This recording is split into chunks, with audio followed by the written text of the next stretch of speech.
Now at 8 o'clock, a rash of local layoffs from ODOT, PGE, and one of the region's largest employers, Intel. We'll take a closer look at the positions getting cut. Plus, a community in Yamhill County is shaken after sheriff's deputies shot and killed a stabbing suspect. The guy kept moving, so the officer shot him like 3 times.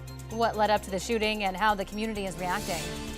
Also ahead, the latest on the continued search for survivors in Texas. Just in the Kerr County area alone, there are 161 people who are known to be missing. More updates on the number of people missing 5 days after severe floods washed through the region. And then later, a woman claims she spotted the Washington father accused of murdering his 3 young daughters weeks ago in Idaho. Walking up to that center was just a random gentleman, but he caught my eye because he seemed out of place. Why she says that she wasn't taken seriously by police and how that could impact the search now. KGW News at Sunrise starts right now.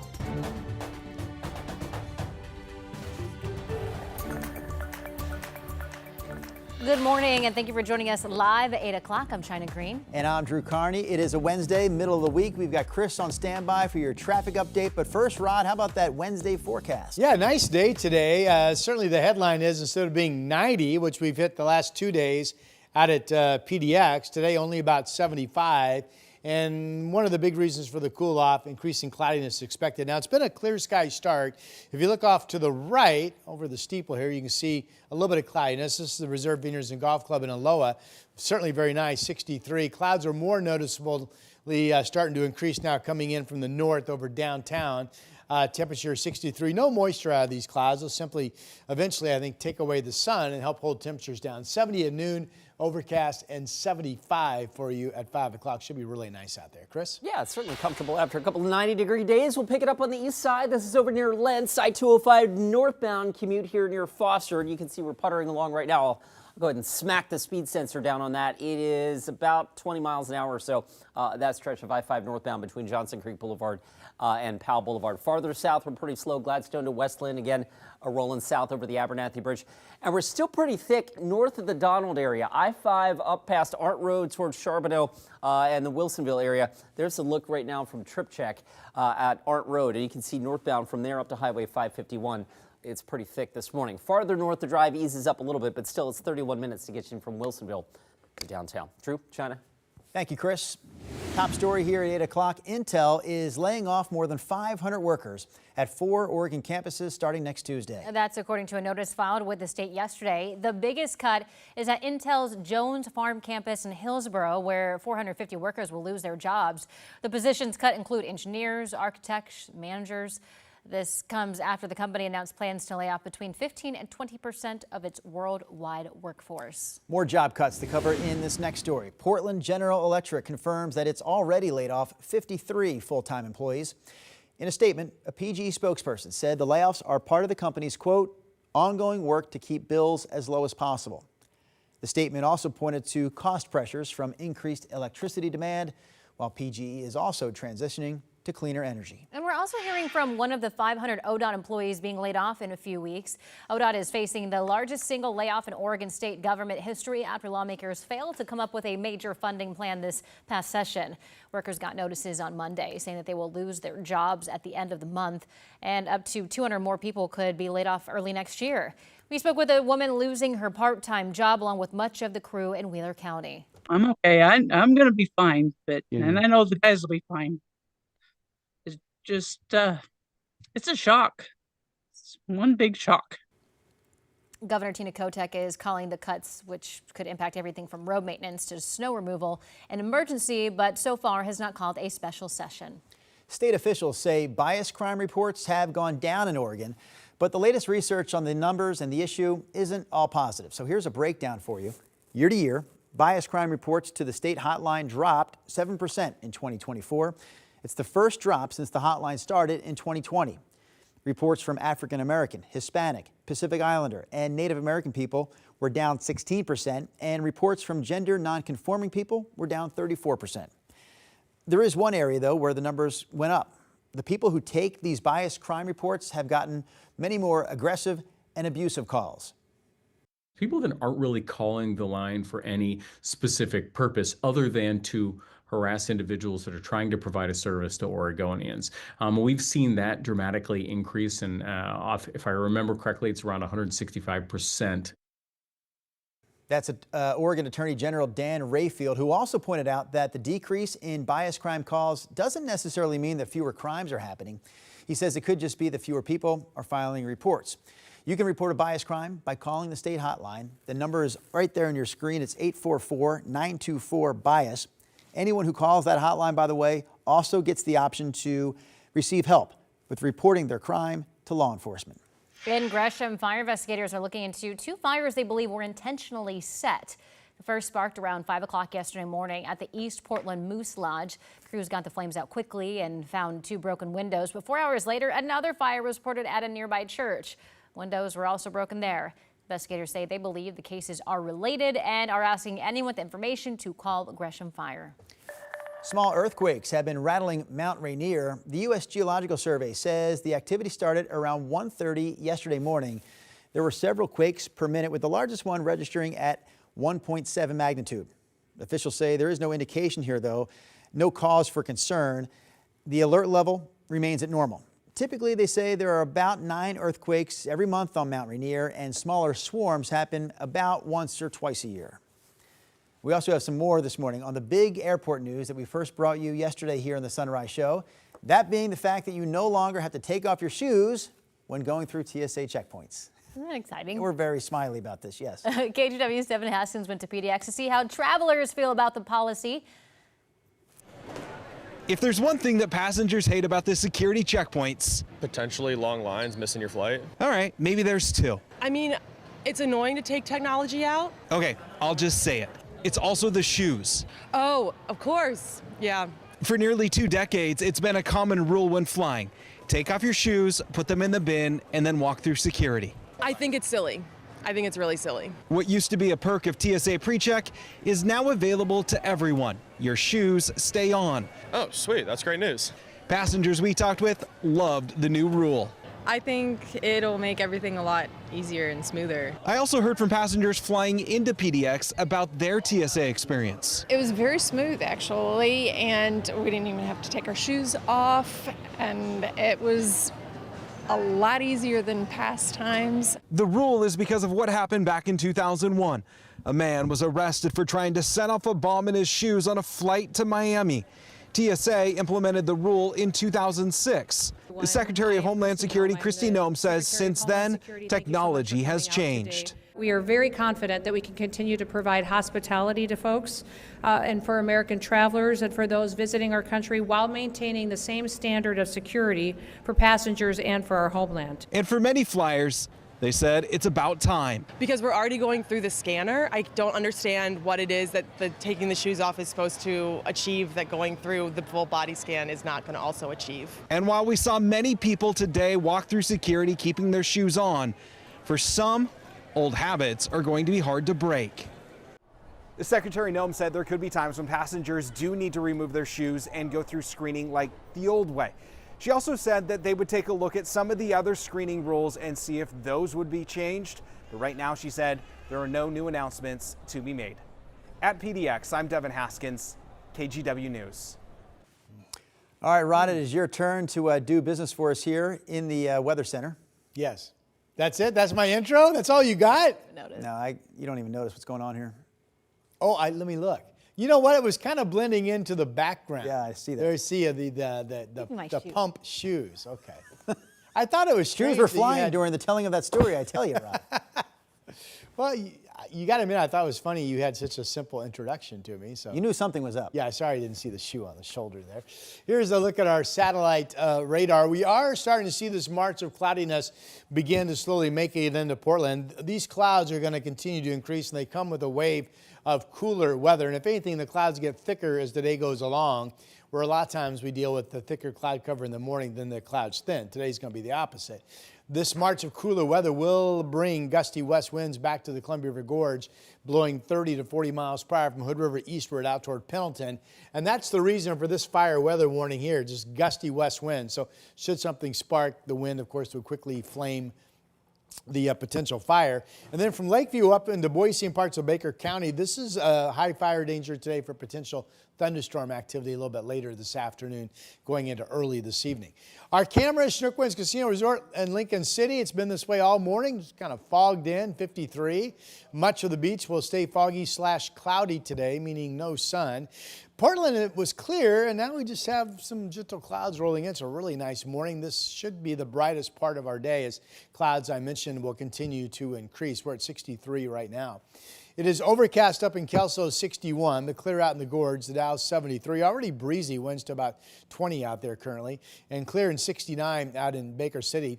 We have the thunderstorm threat south and southeastern Oregon later today. Dry in central Oregon, Sun River 80 today. Really nice day. 60s at the coast and generally staying in the 70s up and down I-5 thanks to the cloud cover. Here's our 7-day forecast for you. 75, 78, 2 comfortable days. That's the headline.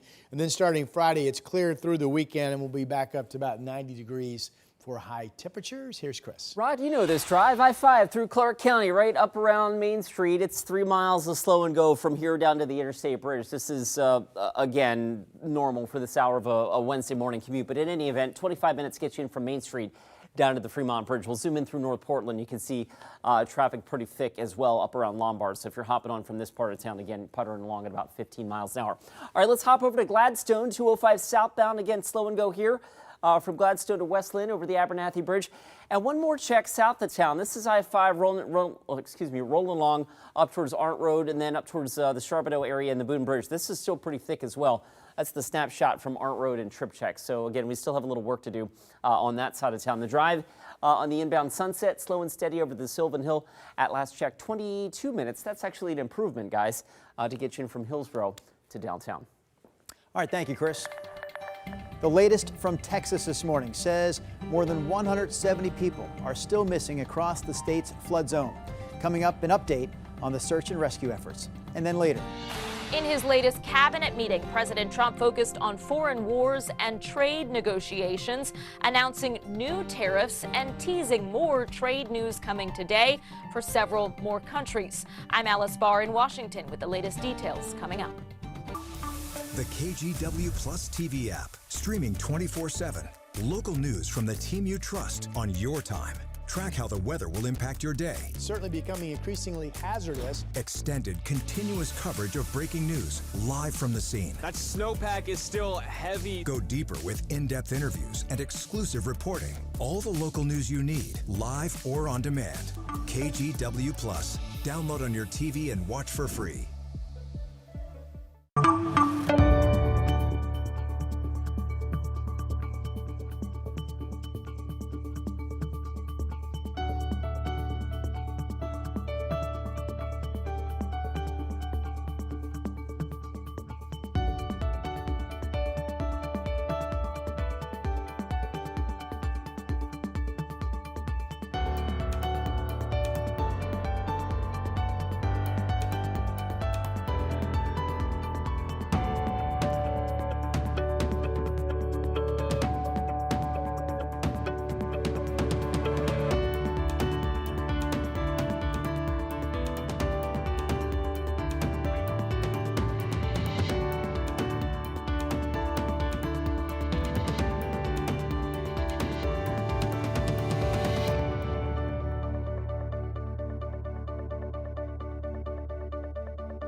On Weather Impact Alert Days, stay informed, prepared, and connected with KGW and KGW Plus. Coverage that alerts you to what's coming and how it will impact you. Watch extended weather coverage on KGW Plus. The KGW Plus TV app, streaming 24/7. Local news from the team you trust. Track how the weather will impact your day. Breaking news, live from the scene. All the local news you need. KGW Plus. Download on your TV and watch for free. Welcome back to Sunrise. This morning's update from Texas is not promising. More than 170 people still reported missing all across the state's flood zone. Now a huge deployment of rescue workers and equipment has been called on the scour to hardest hit areas along the Guadalupe River. Jay Gray has been on the ground there for days and has the latest. Well, look, it's day 6 of the search, the rescue and recovery effort here. They're adding more assets, 4 Black Hawk helicopters now in the mix, along with more drones, high-profile military vehicles to get into some of the hardest hit areas. We now know, according to the governor of the state, Greg Abbott, that those teams that are searching through areas like this one along the Guadalupe here are looking for more than 170 people still unaccounted for those family members who are in limbo right now, waiting to understand what's going on. They spend their days going to funeral homes here, to hospitals which are serving as makeshift morgues, trying to find any information they can. The governor talked about those families. There's nothing more important on our hearts and minds than the people of this community, especially those who are still lost. Know this: we will not stop until every missing person is accounted for. Know this also: there very likely could be more added to that list. And clearly, that's a process that's going to take some time, just with the sheer numbers of how many are still missing here. Another difficult process, the cleanup and recovery, which is just beginning. And really a lot of help coming in that regard from volunteers, hundreds, not only from across the state, but around the country, just drawn here to help so many families who are struggling right now. That's the latest from here in Kerrville. I'm Jay Gray, NBC News. Yeah, it will be a long recovery time, right? But we're still in the rescue portion of the story. It's a story that just does not stop, Rod. It would be so interesting to know. You have the people working in the forecast office, and you have the hydrologists. We have a river forecast center here in Portland that deal with the forecasting the river levels tied to what the rain projections are. And I haven't seen anybody report on what that river forecast was on July 3rd, the day before this happened. We know now the river was about 2 feet deep, and then in 45 minutes, early morning July 4th, jumped up to 30 feet, which is hard to imagine in 45 minutes. From 2 feet to 30 feet. So that's the problem. I'm going to make the assumption without knowing that there was no way that that was foreseen to happen. And it just would be interesting to know what that, somebody has that data. I haven't seen it being shared through the media channels in terms of what that river forecast was. Okay, we have clear sky still over a good chunk of Oregon, but we have clouds increasing coming in from the west-northwest. Some of us are seeing the clouds. It is cloudy in the up and down the coast. It is cloudy up in Kelso, Longview, and parts of Clark County. Rain shower activity in western Washington this morning. Chance of at least a dribble of rain up around Seattle. We'll be dry here in our immediate area. We are on the west side of our state. We do have 2 areas of red flag warnings or fire weather warnings up for today. The first one this afternoon, basically for gusty west winds, 30 to 40 miles per hour. Something sparks, the winds quickly will grab that spark and turn it into a fire, so that's being watched. And then down here, Lakeview up through Boise and Baker County, the potential of some more thunderstorms, and some of that activity could come with dry lightning, so that will be monitored for potential fire danger later today. Here's the Futurecast setup. So Portland was perfectly clear. Now, little by little, we're starting to see cloudiness increase. Futurecast is insistent that we do cloud over, or will cloud over, during the morning hours. That shows the chance of light rain up around Long Beach and maybe Astoria and up around Seattle. Here is the, not a huge blow up of storm activity, but the chance of showers and thunderstorms at 4 o'clock in mostly southeastern Oregon and over into Idaho. Notice the clouds hold from Portland up to Seattle. And then we wake up tomorrow morning with some cloudiness, and then eventually we clear out. And there is no storm chance at this point showing up for tomorrow. So those red flag warnings, at least the one in southeastern Oregon, that will expire later today as the storm chance goes away.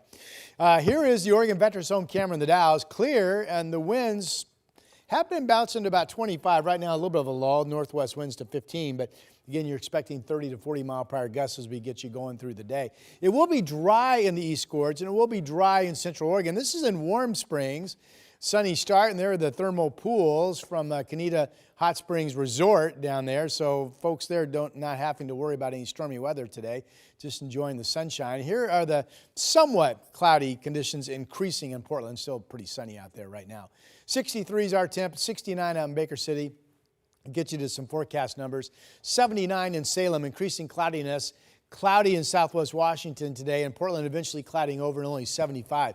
More comfortable weather tomorrow, 78, and then for the foreseeable future starting Friday, we're back up to clear skies and highs right about 90 degrees. Chris is watching the morning commute for you. I am. Let's take up to Clark County real quick. I-5 up near the SR 502 exit. This is a snapshot from WashDOT's website at the northbound exit ramp. You can see crews on the shoulder there working. What are they doing? They are installing wrong way driver detection technology at that exit 11 northbound exit ramp. So that exit ramp will be closed from now until about noon as they work to do that. Meanwhile, your I-5 commute starts lining up around Main Street or just south of there, and it's still pretty thick through North Portland. This is a live look right now up near Lombard. You can see the southbound commute puttering along at about 15 miles an hour. 25 minutes now. China, that is your drive to get you in from Main Street down to the Fremont Bridge. Thank you, Chris. Still to come on Sunrise, the latest from New Mexico after historic flash flooding swept away homes and closed roads. The state's governor now signing an emergency declaration. The KGW Plus TV app, streaming 24/7. Local news from the team you trust. Track how the weather will impact your day. Breaking news live from the scene. All the local news you need. KGW Plus. Download on your TV and watch for free. On Weather Impact Alert Days, stay informed, prepared, and connected with KGW and KGW Plus. Coverage that alerts you to what's coming and how it will impact you. Watch extended weather coverage on KGW Plus.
We have now issued a weather impact alert. We could expect conditions in some parts of our area to change drastically pretty soon, right? And very quickly, yes.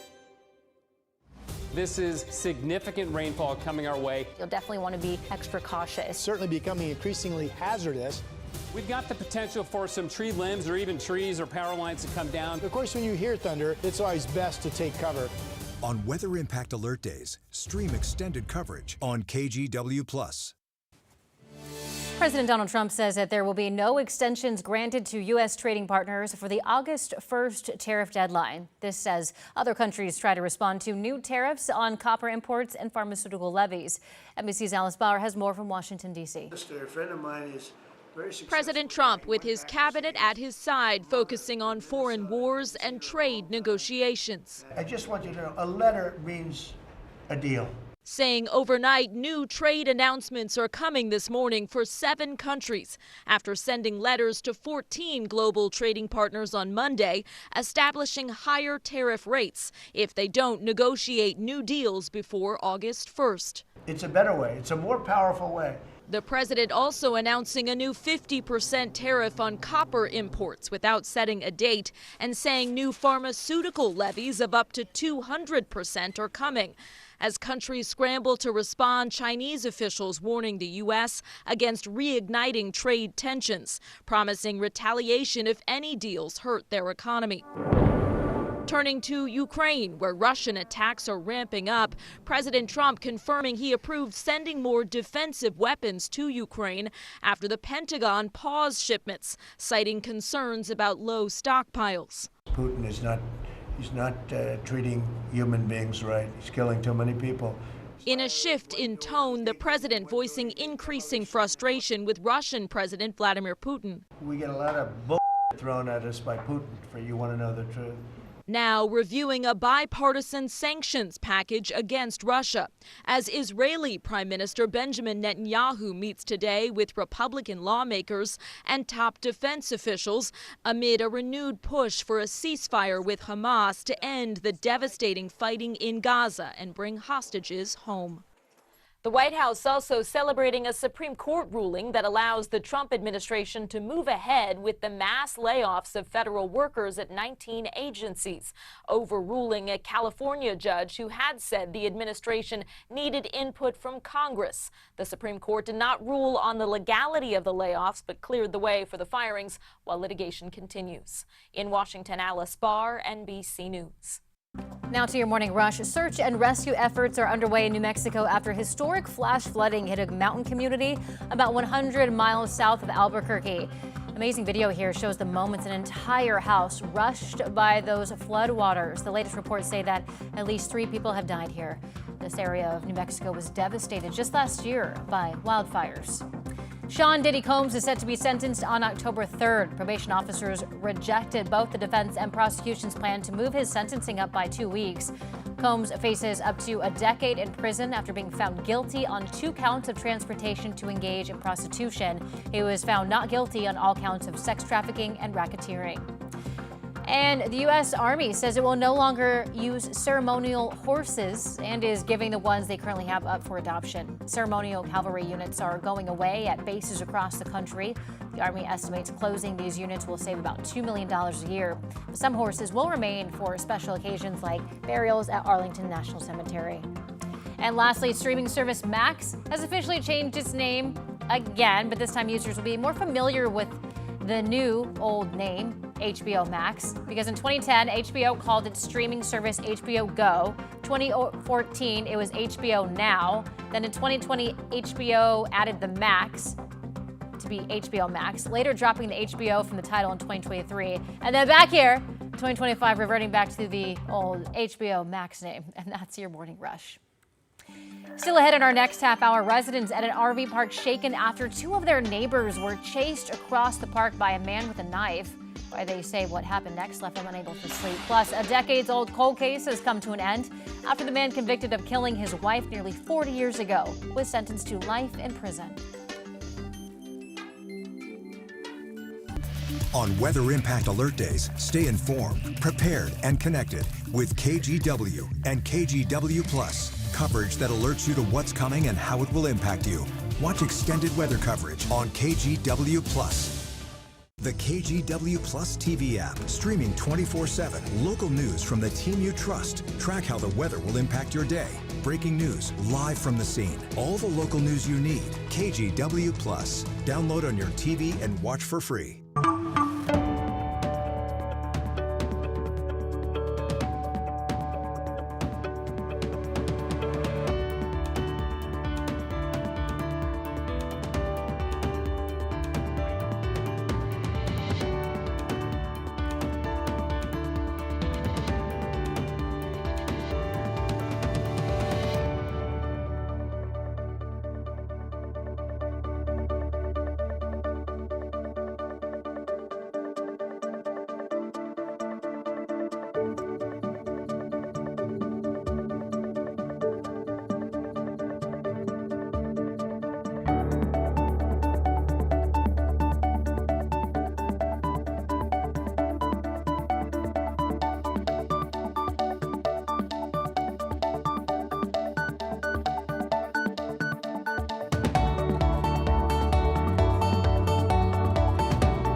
Issued a weather impact alert. We could expect conditions in some parts of our area to change drastically pretty soon, right?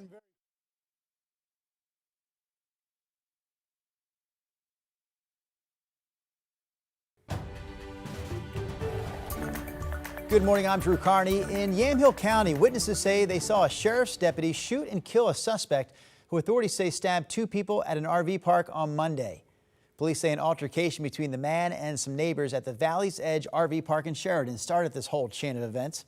Newburgh-Dundee Police and the Yamhill County Majors Crime Team are still trying to figure out all the details.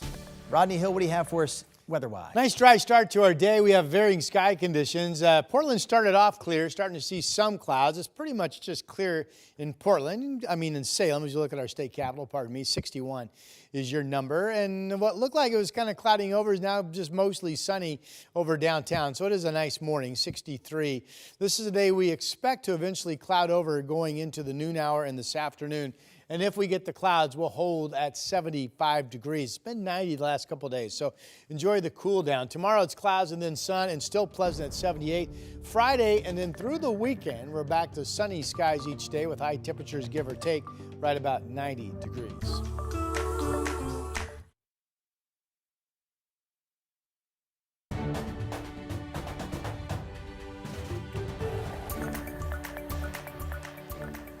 Good morning. Check this out. A Wisconsin woman fighting to keep her pet wallaby. City officials say Linda Roster, she's violating ordinance right here by keeping a wild animal at her home.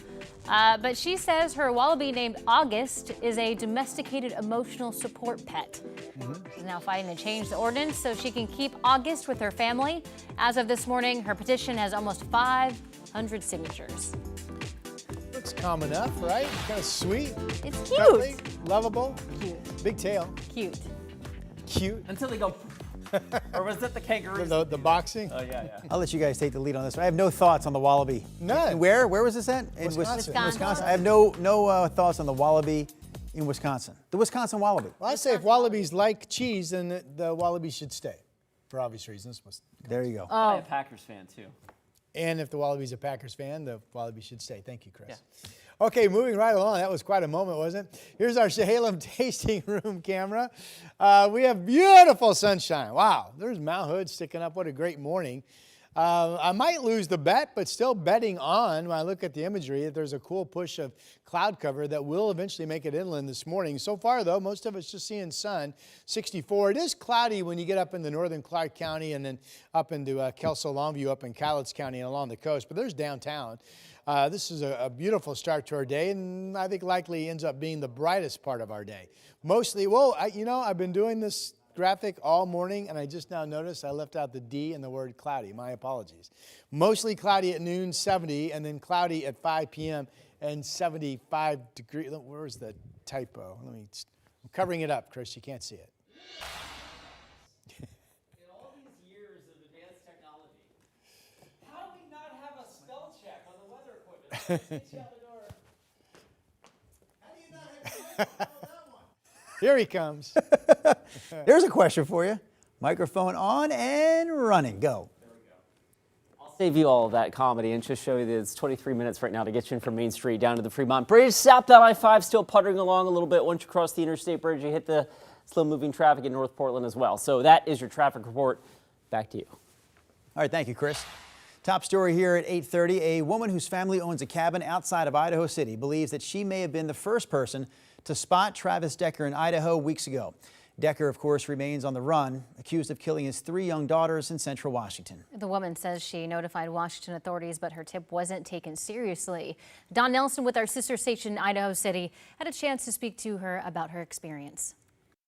Jennifer Rice just left Gentry's outpost in Idaho City on June 18th when she spotted something she thought was unusual. Practically walking up to that center was just a random gentleman, but he caught my eye because he seemed out of place. Why did he catch your eye, and why did he seem out of place? He had a bedding roll that you would sleep on, but there was no sleeping bag. And so I thought, well, what is he going to do with that? And his backpack wasn't big enough to have been stuffed with a sleeping bag. And so it just didn't make sense. Are you sleeping or are you not sleeping? Rice had heard of the story of Travis Decker, a suspect wanted for the homicide and kidnapping of his 3 daughters, who were 5, 8, and 9 years old in Washington state in June. So she first called authorities in Washington. They listened to me, but that didn't seem to, if I remember correctly, the comment was, we know where he is and we know what's happening, but we'll write this down. Rice was frustrated. Even her husband doubted anyone could make it from central Washington to Idaho City without being seen. Fast forward to late last night, Monday, July 7. Rice got up to let her dog outside, looked at her phone, and saw the reports that Decker may have been seen in the Sawtooth National Forest. They saw him in Idaho? Tuesday morning, she sent Idaho News 6 an email. I asked her to come by because I wanted to hear her story. I then sent an email to the U.S. Marshal's office asking if they were still interested in tips on their 1-800 number. Moments before she arrived, this happened. But then I didn't hear anything, and I was coming to talk to you, and my phone rang on the way over here, and a gal from the U.S. Marshal's office, she wanted to get more information. So I got excited after she told me who she was, and I was like, hold on, I've got to pull over, because I was just so happy someone was listening. And what did she say specifically? How credible your information was? What did she say? Well, she let me tell my whole story, and then she said, wow, that's pretty good. This is probably the most detail we've received so far. Your time now is 8:35. And in Yamhill County, witnesses say that they saw a sheriff's deputy shoot and kill a stabbing suspect who authorities say stabbed 2 people at an RV park on Monday. KGW's Libby Dowsett brings us more on the story from the Valley's Edge RV Park in Sheridan. For a lot of us elderly people around here, it was scary. We heard the shots, but we didn't know where it came from. At first, we thought they were fireworks. Neighbors at Valley's Edge RV Park say it was chaos. A guy without a shirt on was running this way, chasing these other people. Police say an altercation between a man and some neighbors started the chain of events. Peggy Hughes heard the altercation and saw the man running across the park right toward her 2 roommates sitting outside their RV. What'd you see out the kitchen window? A bald guy doing this. That's much I can say. Except it hurt to see them like that. Minutes later, witnesses say a Yamhill County Sheriff's deputy arrived. 10-year-old Daniel, who spoke to us with his family, says he witnessed the deputy shoot the man who stabbed the couple.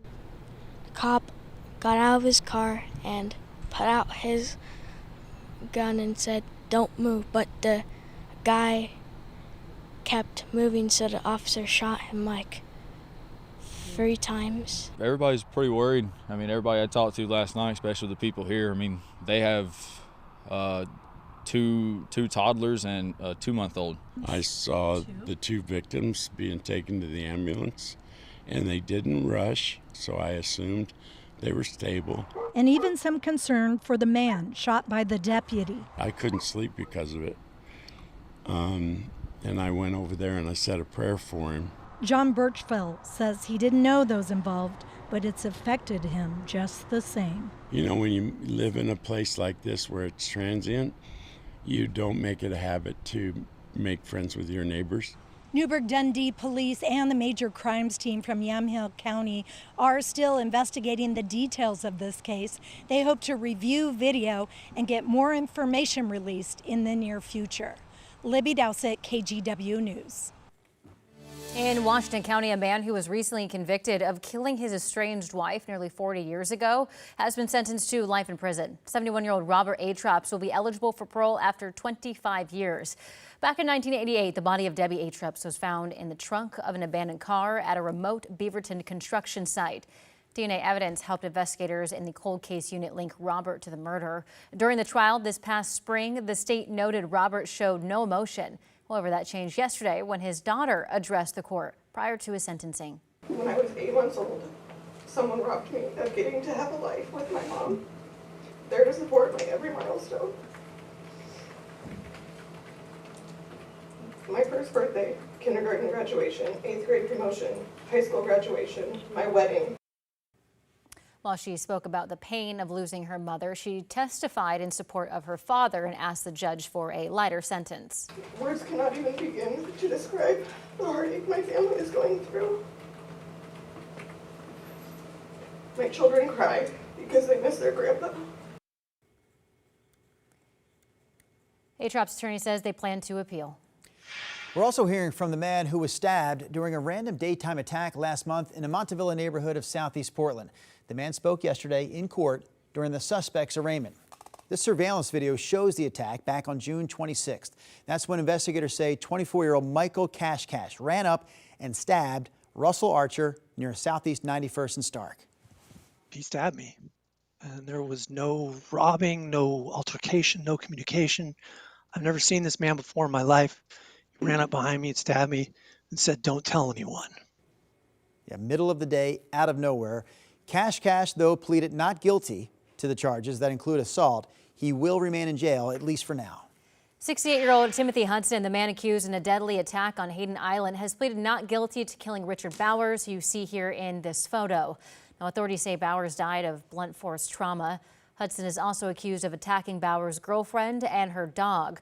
Court documents show Hudson told investigators that the incident stemmed from a drunken brawl. He's due back in court next month. Okay, let's pick it up in Clark County, up at SR 502, I-5 northbound. The exit ramp at exit 11 closed from 8 to 11 today. Washout crews out there installing some of their new wrong way driver detection technology. So to do that, they've got that exit ramp closed for about 4 hours today. All right, the trip out of Clark County still busy, but getting better. Our drive time 22 minutes to get you from Main Street. Here's where the end of the line starts near the Interstate Bridge, and from there slow and steady, of course, down through North Portland. This is the live look at Lombard. So we're still pretty thick on that commute. Over the west side, earlier crash on 217 southbound near 99W. There's that little marker there. That has just cleared, but the southbound 217 commute is still a little thick. That's starting to flush out. And last but not least, the inbound Sunset also running a little heavy still at the Sylvan Hill. Last check, you're tripping from Hillsborough right around 23 or 24 minutes to get you to the Vista Ridge Tunnel. Guys? Thank you, Chris. So what it basically boils down to is human recreation over nature. We're hearing from some environmental advocates who say that they're not happy about Oaks Park building a new drop tower ride. They say the ride's design could hurt migrating birds. We have more on that after this. The KGW Plus TV app, streaming 24/7. Local news from the team you trust on your time. Track how the weather will impact your day. It's certainly becoming increasingly hazardous. Extended, continuous coverage of breaking news, live from the scene. That snowpack is still heavy. Go deeper with in-depth interviews and exclusive reporting. All the local news you need, live or on demand. KGW Plus. Download on your TV and watch for free.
We have now issued a weather impact alert. We could expect conditions in some parts of our area to change drastically pretty soon, right? And very quickly, yeah.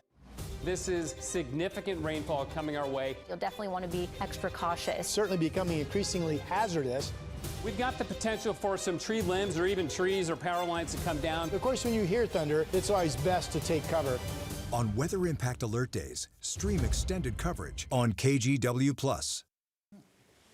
Welcome back to Sunrise. We have new reaction this morning to the 135-foot tall drop tower ride that's coming to Oaks Park in Southeast Portland. Environmental advocates are concerned about light pollution from the ride, saying that the city is going back on its commitment to protect specific birds. Catherine Cook brings us the update. So here the priority is man and his recreation, and there the priority is the survival of the critters that depend upon that space. And this is where the two meet. From a shady spot on the Springwater Trail, Marianne Nelson sheds light on an effort to reduce man-made light coming from Oaks Park to protect migratory birds, specifically birds that frequent the wildlife refuge at Oaks Bottom. Do you know how they migrate? They go thousands of miles. What do they use? Starlight. Nelson is with Friends of Oaks Bottom, which helps maintain this area. Wildlife advocates argue you can't see the stars over light pollution, something they fear will shoot straight out of this 135-foot drop tower ride headed to Oaks Park. The city's Permitting and Development Office approved zoning code changes requested by Oaks Park, allowing the ride. One change increased the property's height limit by more than 100 feet. Another allows the park to install lights on the tower that are not downward facing and shielded. Friends of Oaks Bottom and Bird Alliance of Oregon filed an appeal with the city, but lost. I mean, all we were asking is that they put their lights down. The city's ruling did offer compromise points. They lowered the original building height request by about 12 feet.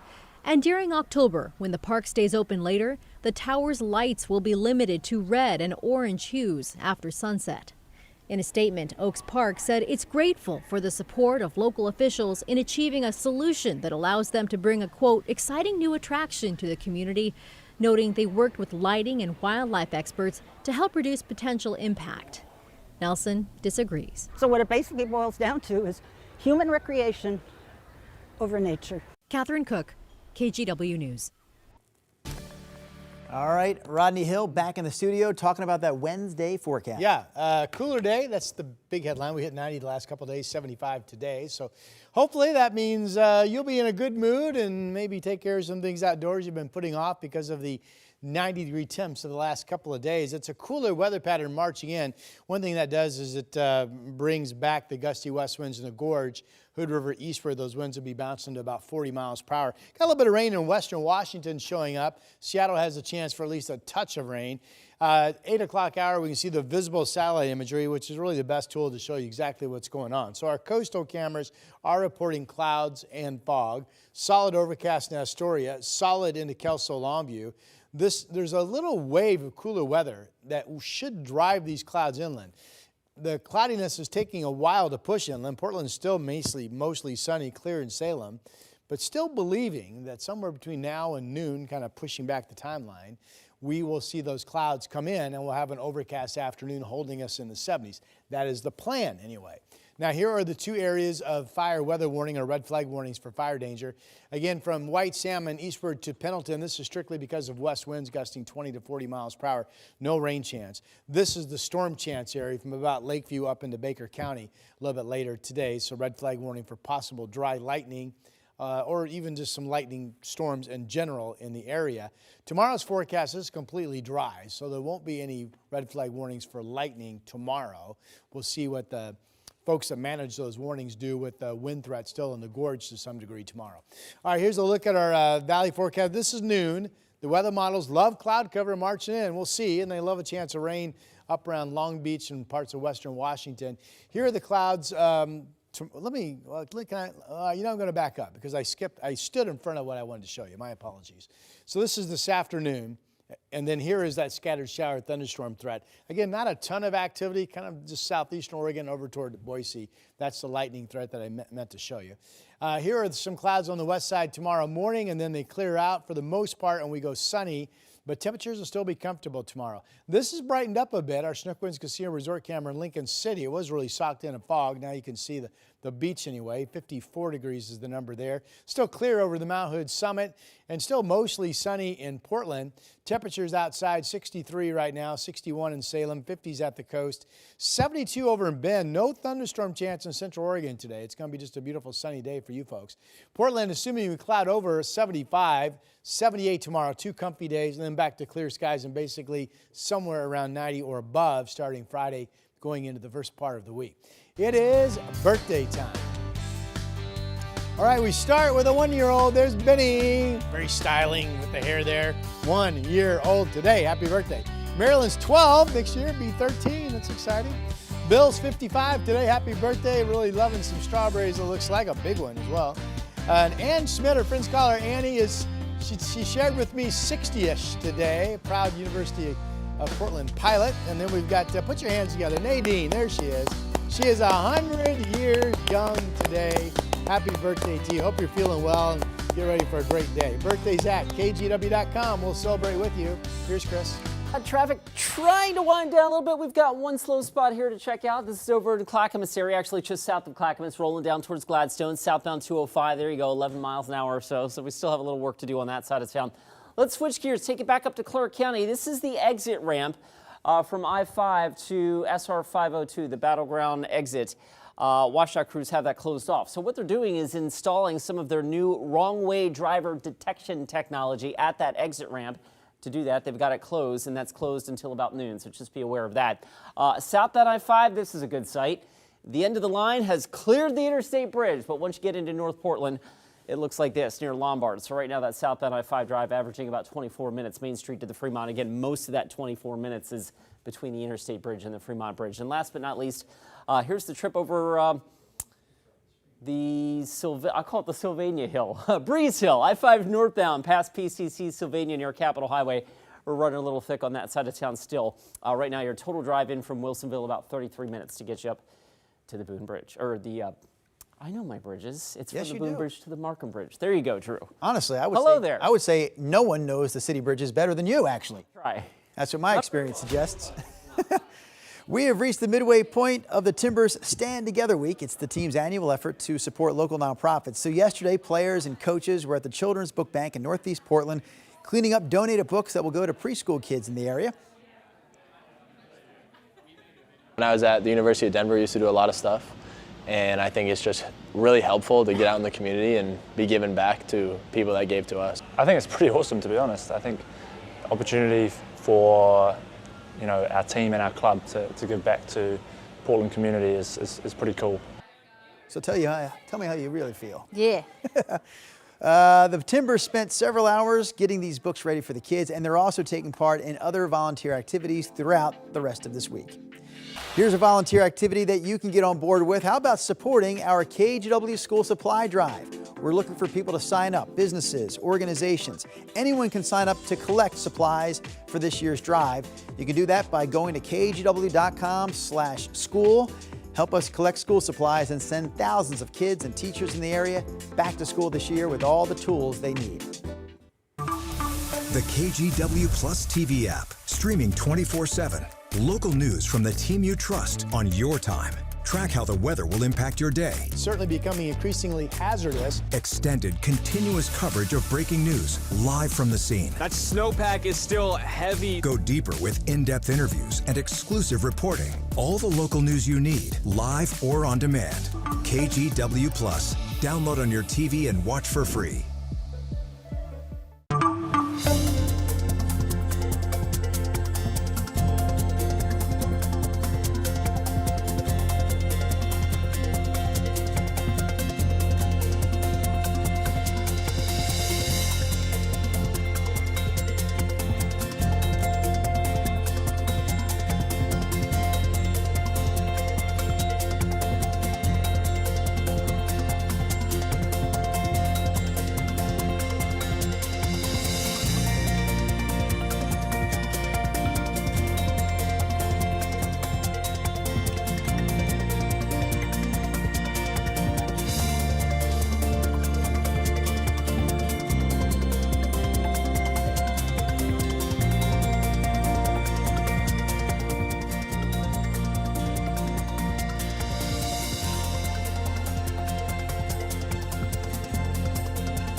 The KGW Plus TV app, streaming 24/7. Local news from the team you trust. Track how the weather will impact your day.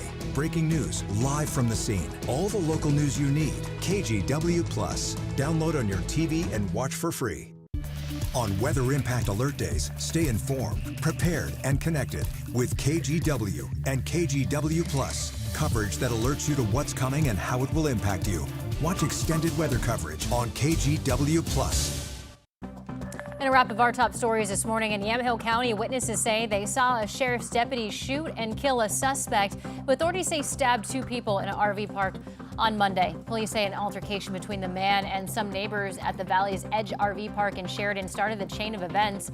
Newburgh Dundee Police and the Yamhill County Major Crimes Team are still trying to figure out all the details in this case. They say that they are reviewing video and hope to release more information soon. A man recently convicted of killing his estranged wife nearly 40 years ago has been sentenced to life in prison. 71-year-old Robert Atrops will be eligible for parole after 25 years. In 1988, the body of Debbie Atrops was found in the trunk of an abandoned car at the remote Beaverton construction site. DNA evidence helped investigators in the cold case unit link Robert to the murder. Atrops attorneys say that they plan to appeal the verdict. And Intel is laying off more than 500 workers at 4 Oregon campuses starting next Tuesday. That's according to a notice filed with the state yesterday. The biggest cut is from Intel's Jones Farm campus in Hillsboro, where 450 workers will lose their jobs. The position cut includes engineers, architects, and managers.